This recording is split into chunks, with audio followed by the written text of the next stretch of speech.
कुंभ में विदाई से पहले अखाड़े के संतों के लिए कौन बनाता है कढ़ी पकौड़ा?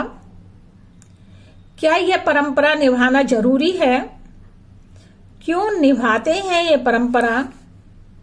महाकुंभ के अंतिम रस्म की कहानी, जिसको निभाने के बाद साधु संत होते हैं विदा, अखाड़ों और संतों की विदाई परंपरा, इन सभी सवालों के जवाब आपको इस वीडियो में मिलेंगे।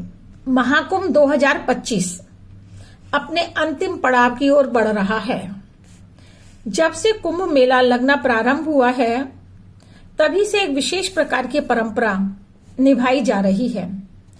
कुंभ मेले से जब साधु संत और नागा बाबा विदा होते हैं, तब विदा से पहले उनको कढ़ी पकौड़ा खिलाकर ही विदा किया जाता है।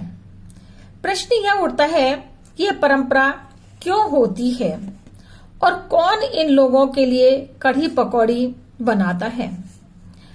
प्रयागराज महाकुंभ में तीसरे अमृत स्नान के बाद अखाड़ों के साधु संतों ने वापस जाना शुरू कर दिया है।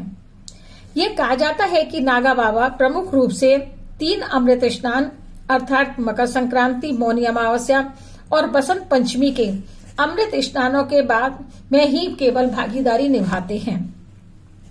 इसके बाद नागा बाबा साधु अपने अपने अखाड़ों, हिमालयों, मठों, आश्रमों में लौट जाते हैं। यदि भी कुंभ तो चलता रहता है, परंतु साधुओं के लिए बसंत पंचमी के अमृत स्नान के बाद समाप्त हो जाता है। इससे पहली वीडियो में हमने ये चर्चा की थी कि कढ़ी पकौड़ी क्या है और साधु सन्यासी विदा के समय भावुक क्यों हो जाते हैं।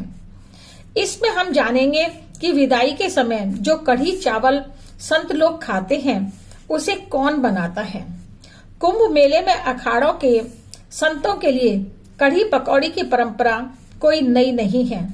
2, 4, 8 साल पहले प्रारंभ नहीं हुई है, बल्कि यह बहुत पुरानी है। नाई यानी बार्बर और उसके परिवार के सदस्य मिलकर कढ़ी चावल बनाते हैं। अखाड़े के संतों की पूरे कुंभ मेले में नाई सेवा करते हैं। जब संत विदाई करते हैं, तब ये नाई लोग अपनी तरफ से कढ़ी पकौड़ी बनाकर खिलाकर उनकी विदाई करते हैं। साधु संत नाई सेवकों की सेवा के बदले उपहार और आशीर्वाद देते हैं। यह परंपरा गुरु शिष्य, यह सेवक और स्वामी का उदाहरण है।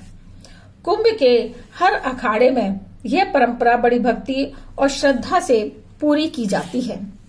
संतों की विदाई के लिए जो कढ़ी पकौड़ी बनाई जाती है, उसकी मात्रा अखाड़े के संतों और उनके सेवकों के ऊपर निर्भर करती है।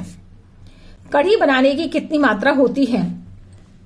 बहुत बड़े अखाड़ों में लगभग 1000 लीटर, बड़े अखाड़ों में 2 से लेकर 500 लीटर तक तथा छोटे अखाड़ों में 50 से लेकर 100 लीटर तक बनाई जाती है। कुंभ मेले में श्रद्धालु भी लाखों की मात्रा में पहुंचते हैं, इसलिए कई बार उन श्रद्धालुओं को भी प्रसाद रूप में दी जाती है। यह केवल एक व्यंजन या कढ़ी पकौड़ा ही नहीं है, बल्कि संतों की विदाई करने का एक शुभ संस्कार भी माना जाता है। कढ़ी पकौड़ी कैसे तैयार की जाती है? इसे बड़े बड़े कढ़ाओं या भगोनों में बनाया जाता है। लकड़ी या कंडों की आग पर बनाते हैं और इसके लिए शुद्ध घी का प्रयोग किया जाता है। कढ़ी की पकौड़ी बनाने के लिए कई क्विंटल बेसन घोलना पड़ता है।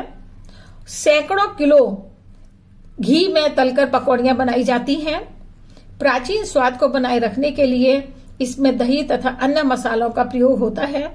इसे संत और श्रद्धालुओं को प्रसाद रूप में वितरित किया जाता है।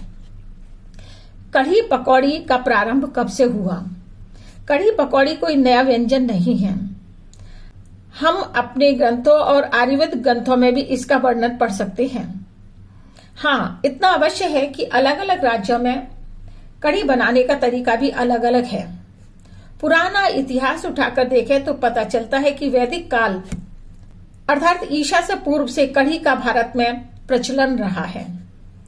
कढ़ी पकौड़ी के लिए प्राचीन ग्रंथों का क्या कहना है? प्राचीन आयुर्वेदिक ग्रंथ जैसे चरक संहिता और सुश्रुत संहिता के अंतर्गत दही और बेसन को मिलाकर भोजन बनाने की चर्चा की गई है। उस काल में खट्टा दही और जड़ी बूटियों का उपयोग पाचन तंत्र को ठीक रखने के लिए किया जाता था। हर युग में कढ़ी का रूप बौद्ध और मौर्य काल में सरल भोजन तथा शीघ्र पचने योग्य भोजन को साधु संत महत्व दिया करते थे। इसमें दही और बेसन मिलाकर बनाया जाता था। शायद इस काल में कढ़ी जैसा कोई व्यंजन मौजूद रहा हो। मध्यकालीन भारत में कढ़ी काफी पॉपुलर थी। राजस्थान और गुजरात का तो प्रमुख भोजन ही माना जाता है। राजस्थान में क्योंकि पानी की कमी होती थी, इसलिए ही दही और बेसन को मिलाकर व्यंजन अधिक प्रचलित हो गए। मुगल काल में आकर और अधिक कढ़ी में मसालों का प्रयोग कर स्वादिष्ट बनाया जाने लगा। वर्तमान में कढ़ी के रूप समय के साथ साथ अनेकों राज्यों में कढ़ी के अलग अलग रूप विकसित हो गए हैं। अगर राजस्थानी कढ़ी की बात करें तो वह बिना प्याज और लहसुन के बनाई जाती है, लेकिन तीखे मसालों का प्रयोग किया जाता है। पंजाबी कढ़ी के जो पकौड़े बनाए जाते हैं, उसके अंदर बारीक बारीक सब्जियां काटकर डाली जाती हैं, जिसे पंजाबी कढ़ी के नाम से जाना जाता है। इसमें खूब प्याज और लहसुन का भी प्रयोग होता है। गुजराती कढ़ी, गुजरात में हर चीज के अंदर थोड़ा सा मीठा डालने की परंपरा है, इसलिए यहाँ की कढ़ी खाने में थोड़ी मीठी होती है। महाराष्ट्र की कढ़ी का अपना अलग स्वाद होता है। यहाँ पर कढ़ी में नारियल का प्रयोग किया जाता है। कढ़ी 2000 से 3000 तक साल का पुराना व्यंजन माना जाता है। आज भी भारत में हर शुभ मौकों पर, जैसे शादी विवाह में, त्योहारों पर इसे बनाया जाता है। संतों का मिलन, यह रस्म अखाड़ों के संतों के आपसी भाईचारे और समरसता को प्रदर्शित करती है। इसमें विभिन्न अखाड़ों के संत एकत्र हो सामूहिक रूप से कढ़ी पकौड़ी का प्रसाद ग्रहण करते हैं। यह साधु संतों की एकता और आध्यात्मिक संगति को दर्शाता है। भोजन की पवित्रता, शुद्ध और सात्विक तरीके से भोज तैयार किया जाता है। संतों को जो कढ़ी चावल दिए जाते हैं, वे पूर्ण रूप से शुद्ध सामग्री का प्रयोग कर बनाए जाते हैं।